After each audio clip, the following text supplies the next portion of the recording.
出轨。是，所以我在我的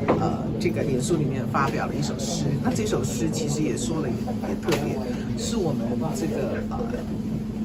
在我发表那首诗之前的5天我们就剪好了。我们希望大家也不知道为什么，可能就认为说，经过2020，我们大家都要调整好一个心情的一个正确一个位置，然后再来走这个绕境。我觉得你会走得比较深刻一点，所以我们就写了诗，然后我们也都录好了。那就是那天的那个太鲁阁的这个事件，大家有很多的，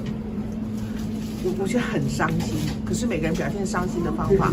可能也有人会变成用愤怒来替代伤心。那的确，它有2个逻辑，一个是责任的一个归属，这个一定要追究的清楚，因为这个是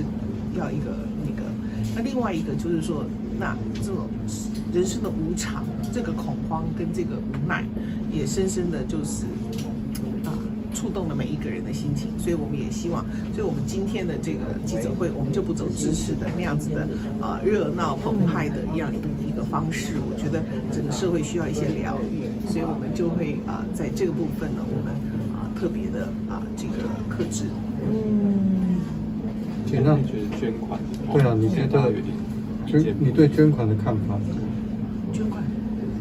因为有些人说这是人祸，不应该捐款。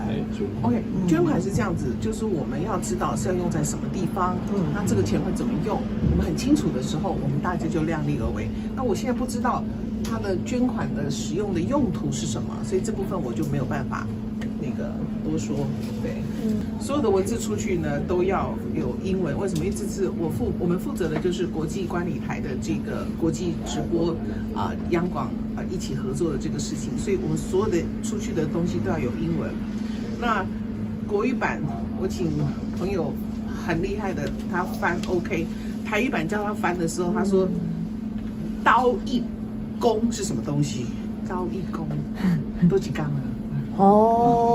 多几缸心在轻伤，刀一弓，所以后来我们只好再用